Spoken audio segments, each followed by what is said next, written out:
Good evening, sports fans from all around the globe. I'm your host, Jeff Dawson, East Coast Sports Investors, The Breakfast Bankroll at 6:15 at night.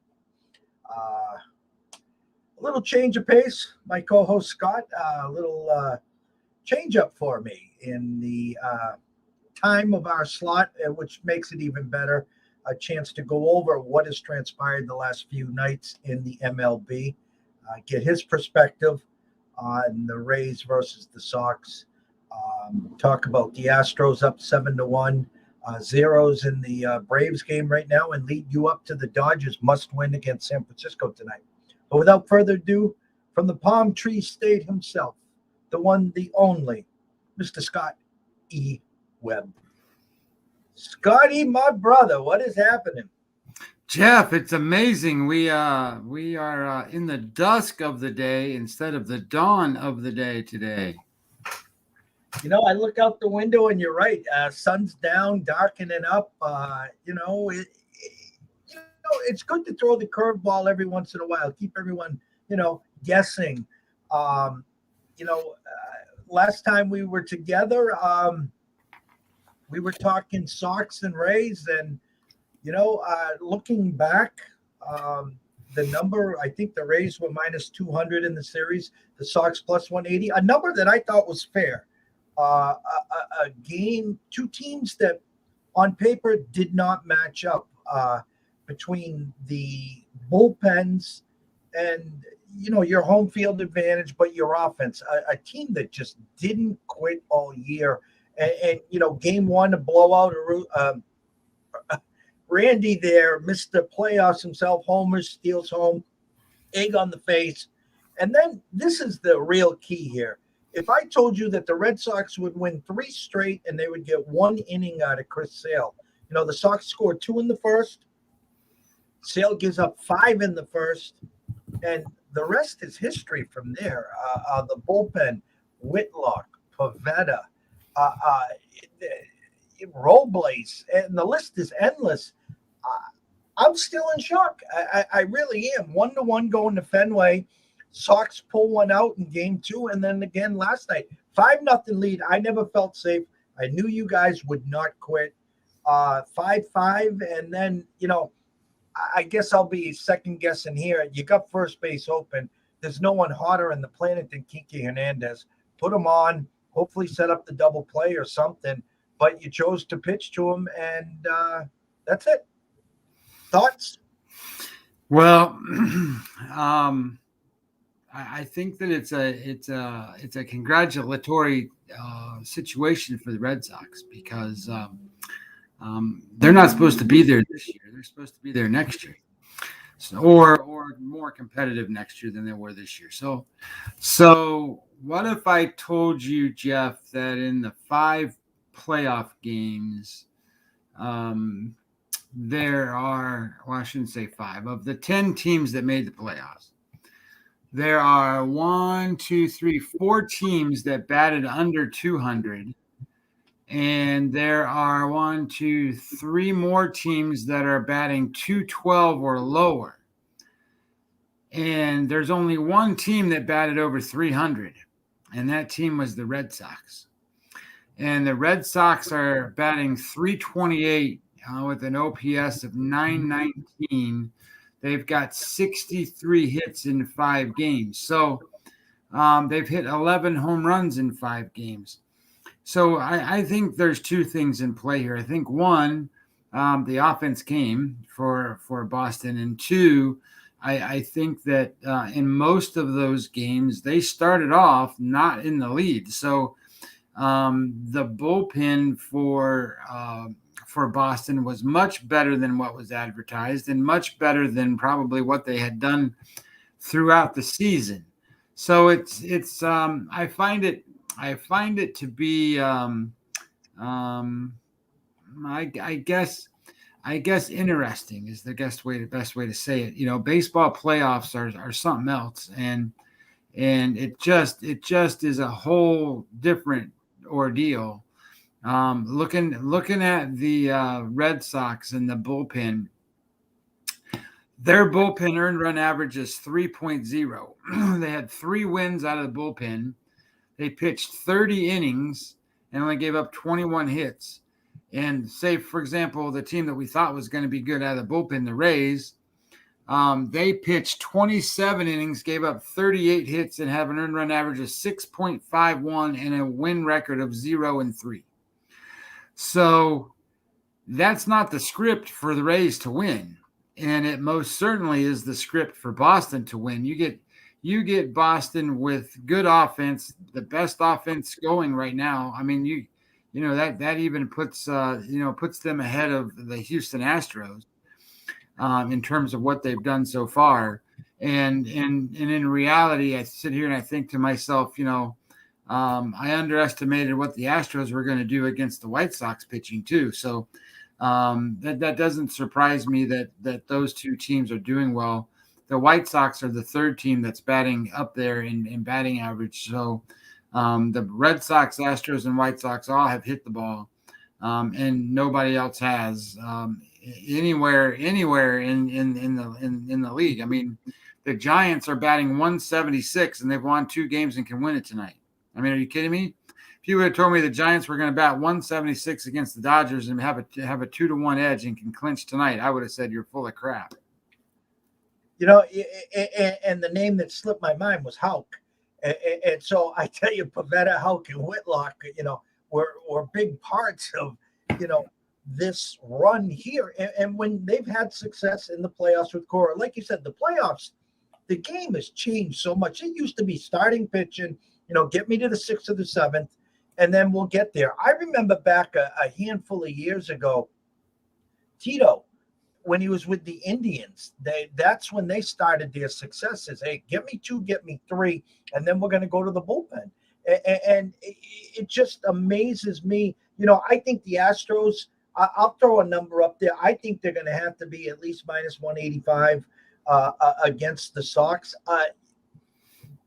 They don't match up again. The Sox bullpen does not match up. But if they pitch like they're pitching, then anything can happen. And the Astros are just so long, and their bullpen's the same way as you. The rain out yesterday killed the Sox. That allowed Houston to move McCullers back in there. Didn't have to worry about a game 5. Get out early, and the rest is history there. But I think the Sox Astros will be intriguing. Can they get anything out of Sale? Erod bounced back real nice. I mean, Evaldi, we know what we're going to get. Can Houck, can Whitlock, can these guys, Robles, hold the fort down? Well, I think that what you're going to see, though, is I'm not thoroughly impressed with what Houston's putting out on the mound. I mean, McCullers, he's doing fine, but the rest of them, I mean, Garcia got quick hooked the other day, and I think any of these guys can get quick hooked against these good offenses. So, and if the offenses are hot, which you're gonna see the Astros and the Red Sox be the 2 top teams in offensive performance in the playoffs, and then the champion goes to the World Series. So, I think you're going to see the pitching be. I wouldn't call it a premium because that's not really the right word, because obviously pitching is always a premium. But for the pitching to step up and hold these offenses at bay, I think these are going to be more slugfest kind of games. I see these games as 6-5 kind of games, not what do we have, a Dodger game that yesterday was 1-0. I don't think we're going to see that. So it's just interesting. I think that it'll just be it'll be fun to watch the games. It'll be interesting to see how they play out. I need to look up how they did against each other for the season, whether the Astros or the Red Sox, how they did. I don't know. Shout out to Marty Lowe, my man Marty. Had a tough weekend with Bama losing. Don't worry, you're going to sheet from there, and you're going to have to beat Georgia in the SEC championship to get into the Final Four. Season's not over yet. Got a lot of faith in you, brother. But thanks for watching and listening. Going to that Dodger game last night, you got Max, you got the perfect setup, you got the split. And again, for 6 months, when the Dodgers have had an opportunity to pounce on these Giants, they have failed. And they give up a solo homer to Longoria. The wind was howling in 16, 18 miles an hour. Don't know if you saw the final inning. Duvall's in there, 2 outs. Lux hits a ball that you could tell by the sound of the bat that was gone. I'm talking long gone. And the way he was walking down to first base, he was ready to do the Kirk Gibson trot. And the outfielder, center fielder goes to the wall and then moves in and catches it on the warning track. They're wheeling in Bueller for a must-win situation. I think the Dodgers find a way today. I'm not going to pay the price, but I think there'll be a game 5 there, which probably would be a day off and then would lead us to Thursday. Thoughts on tonight? Yeah, I agree the same way, but I think what's interesting is, and I don't have an account there, so I don't even have. I don't know if you can pull it up or not, but FanDuel, from what I understand, has specific odds on the who's going to win in what game number. So right now, I think you can get that at if you picked, say you picked the Dodgers in 5 games, which they can't pick them in 4, and you picked the San Francisco Giants in 5 games, which means they would lose tonight and win tomorrow. So if you pick the 5 games, the way I understand that bet to be is you're actually at plus money for that wager as it stands currently. So if you were to do that, that would be the way I would bet it. And I wouldn't mind betting it on the Giants. I think the Giants will win the series tomorrow. But even if you pick the Dodgers, either way, you're going to get plus money on it one way or the other. So that beats the heck out of saying, hey, I'm going to bet the Dodgers to win tonight at minus 180 or whatever it is, and or take a real chance on the Giants winning at plus 160 tonight.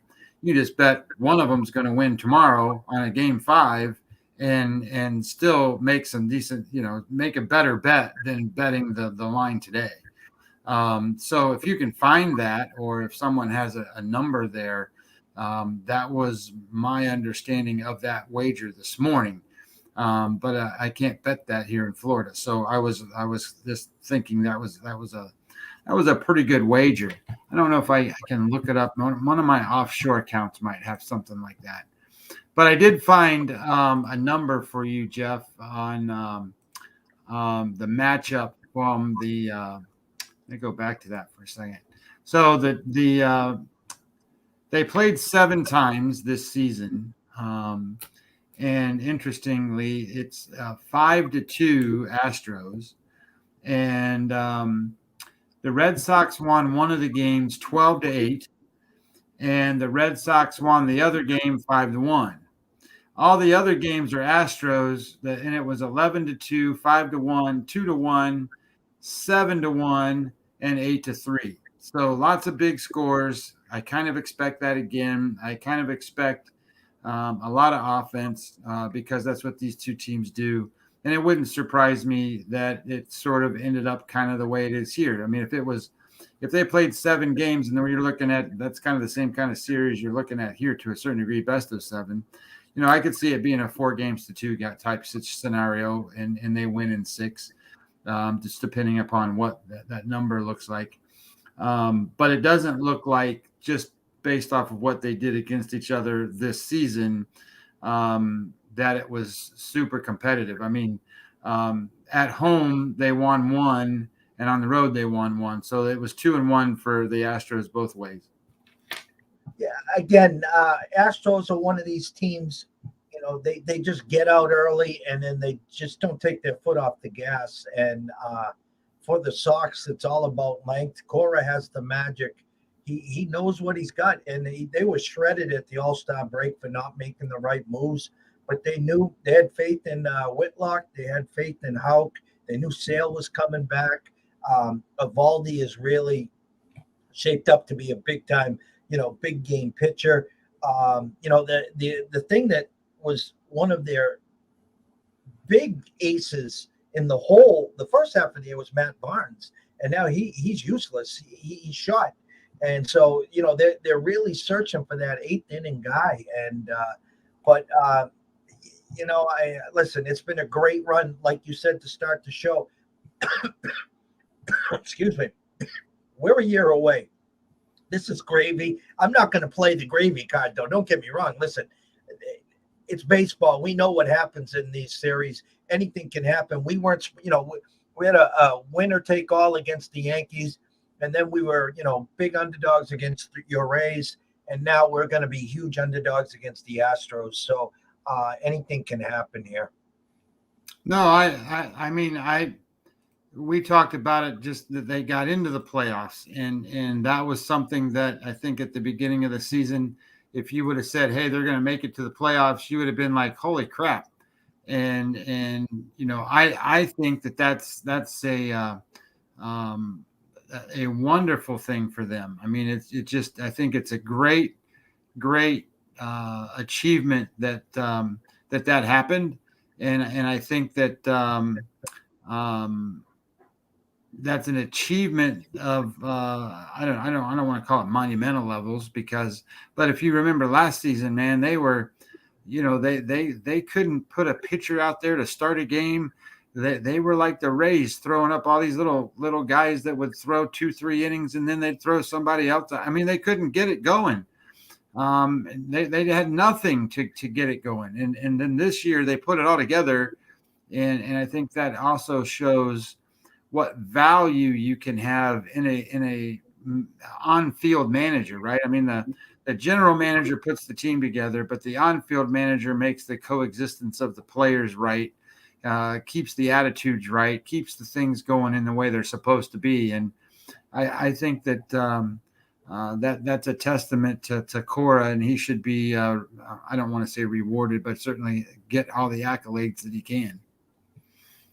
So go back to tonight's game. Again, it's really tough to dig into it. We have Dodgers minus 155 in the series. We have the Braves plus 125 in this series as well, going on right now. No one can get a timely hit. I think now, if my memory's correct, 9-9 is 18, 21, 20, 23 straight innings. The Brewers haven't scored. And then the Braves get a double with 2 outs with Freeman. They can't get him across there. But tonight, Buehler opens up at 160, already 174. Looking at some team totals for everyone here. San Fran, 3.5 under 125. Dodgers, 4.5 under 130. You're under over right now. Opened at 7.5 over 115. It is now 8 under. Minus 20 cents. I mean, so they're kind of telling you they're thinking 4-2, maybe 4-3. We're going to ride out the series on our end here and just hope that we get to a game 5 and see. I would assume it would be Urias, see what the number is and go there. What are your thoughts there, Scotty? Yeah, I wouldn't touch today's game other than the way I told you that I thought it might go. I can't find a number offshore that I have at a couple places that would show me that number that I was trying to find from DraftKings that I heard about this morning. But I think that if you really look at what the Dodgers are going through, I think that they miss Max Muncy. So you don't have that big bat in there. That changes that lineup, and I get it that it's Max Muncy, and everybody's like, okay, well, we don't need Max Muncy. But Max Muncy is the guy that was considered to be their MVP. He's the Bellinger of 2 years ago and the Mookie Betts of last year. He's the guy that stirs the drink for them, and he's not there. So how do you overcome that? And currently they're not. So we talked about it with Mookie Betts, and we talked about the guys that they have and the stars that they put out there and the players that they can deal with. And Scherzer gave up 1 run yesterday, and it wasn't good enough. So, I mean, if you don't score, you're going to have a problem. And, we talk about the Giants and how do they stay in these games and what do they do? Well, they do what they have done all season long. They pitch, they play defense, and they get timely hitting. And that's how they're winning these games. They are the team that has the most one run wins in all of baseball. So they play these games, and these are games that I don't want to say that that they excel at, because that's a kind of a weird way to say certain things, because that's not a consistency from year to year to year to year. But with this season, all of their games are always close. And because all of their games are always close, this stuff is like a normal afternoon for the way they play the game. So as long as they don't make any, crazy mistakes out there, they're going to be in all these games. Gabe Kapler, I think, is at least at this point got all of his rookie mistake management stuff out of his system, and he's pushing the right buttons and playing the right people. And if you go back and you look, one of the things that you would never guess is, if you were to say who's the team that led the league in home runs in the National League, you would never say the San Francisco Giants, but that's who it was. So then you sit there and go, okay, well, maybe they got power. Maybe they do a lot of stuff. Well, it's just how they play. And they play like the Rays, right? I mean, they play these close games. They play competitive games. They do pitching and defense and whatever. And, I guess really what's happened with the Giants, so we have forgotten about the Buster Posies, and we forgot about Brandon Belt and Brandon Crawford and the veteran guys on that team, because they're having a rebound year. Those guys are playing really well. And they had Duvall, who's a young kid throwing 100 miles an hour. And, every game that you play in a playoff game this year just adds fuel to the fire for next year. So going to be quite interesting as we move forward. Everyone listening, I just wanted to give you a quick heads up. There is a college game tonight, 7:30, Appalachian State and UL Lafayette. Appalachian State is a huge public trendy team. Once they play and they're on TV, especially on a solo game, the public flocks to them. This line opened at 3.5. It shot to 4.5. I'm just going to tell everyone listening here, there's been some good buyback now in the last half hour on Lafayette. It's down to 4, minus 0.5 in the juice, which means the next move might even go back to 3.5. I talked to this with our VIP guys and our team today. Take a look. We got Lafayette at +5. We got them at 4.5. We bought the hook. And we sprinkled a little beer and pizza money on the +165 money line. So anyone watching and is looking for a little, I'm not telling you to go mortgage a house or anything on this game tonight, but I am seeing some nice buyback action on UL Lafayette as we speak right now, Scotty. Yeah, I was hoping we'd get to that game, only because I think that's the right play. I mean, I'm looking at Lafayette, and they are not necessarily they're not a a barnstorm team. People don't even know who they are most of the time, because there's University of Louisiana Lafayette, and then there's University of Louisiana, and then Louisiana. I mean, they get all overrun, but they are the Raging Cajuns, and that's a team that they rank relatively high. And the way I was going to explain this, I did some stuff last time we talked about some of the college football advanced numbers and EPA numbers, and expected points per play, that kind of thing. And one of the things that's interesting is Appalachian State. They've got a good rating as a team. They rank 28th in all of college football. That's not a bad number. And when you really start to look at what their offense is, their offense isn't really that dynamic, but they got a pretty good defense. Their defense is about 30th in college football. But when you bring down and you look at Louisiana, they are 43rd in the country.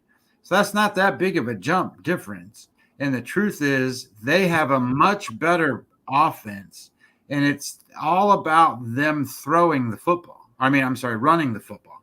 They are a running team that ranks 10th in the country on EPA running the ball. So it's a matter of whether or not that they can run the ball, hold the ball, have that, and I would, and they're at home, so I would take them plus the 4.5 points, because the differential between the two isn't high enough to merit the fact that this is a team that you're. So at home, their home field advantage is probably 3 points, just in that neighborhood. It's not going to be higher than that because they're not a major school. It's not really going to be lower than that either. So if you're 3 points, then what you're really saying is that with this line is that Appalachian State is more than a touchdown better than what Louisiana is, and statistically they're not. So I kind of like the idea that here you're getting the 4.5, and if some good bounces break, they might even win this game outright. Yeah, like I said, when you see, if this game was played on Saturday with another 110, 120 games, no one would be playing it. Now that it's flying so low and everyone sees Appalachian State on the board, they're just running to the windows. Like I says, I mean, they're showing me a 54-46 split on the bets, but the money's even higher on Appalachian State. Yet we're showing some reverse line movement right now as we speak on the dog and the home dog at that. And listen, again, if I woke up tomorrow morning and didn't see a snap on this game and Appalachian State won by 20, I wouldn't be surprised. Don't get me wrong. But as what we do and what you do, strictly numbers, I could care a rat's ass about the logos or the names on the back. It's strictly numbers. And the numbers definitely point towards UL Lafayette tonight, as you said as well. Yeah, I think that's the right way to go. I don't think that Appalachian State is that same team of what they were 2, 3, 4 years ago. Their head coach has gone on, and I forget where he went or whatever, but he's not the same guy anymore. The recruiting's not quite the same. It's not to say that they don't have a good program, because they have a good program, but the competition level is starting to get better in that conference too. So I like the idea here that that this Louisiana team can be competitive in this game, and they might squeak this out. They kick a field goal late and win the game. All right, so that was it tonight. A little debut of the night show from the Breakfast Bankroll. Myself and Scott are going to try to squeeze one in tomorrow night as well. And then we'll take a look at Thursday and the rest of the week. I want to thank everyone for watching and listening. If you have any questions, follow us on Twitter at EC Sports Invest or Webby20MLB. Send us an email at eastcoastsportsinvestors@gmail.com. Our DMs are always open to answer questions that you may have. Always remember this: if you are wagering and investing tonight, always wager with your head, not your heart. If you have that problem, pick up the phone. There's an 800 number. There's plenty of people out there willing to help. We're here for the long term. It's a marathon approach that myself and Scotty use. If you need a new pair of Nikes, head down to your athletic store and grab them. And always, follow us. We're here to educate, not entertain. Once in a while, we'll crack a joke or two. So for myself and Scott, thank you guys so much. Have a blessed evening. Enjoy the rest of the action, and we will see you tomorrow.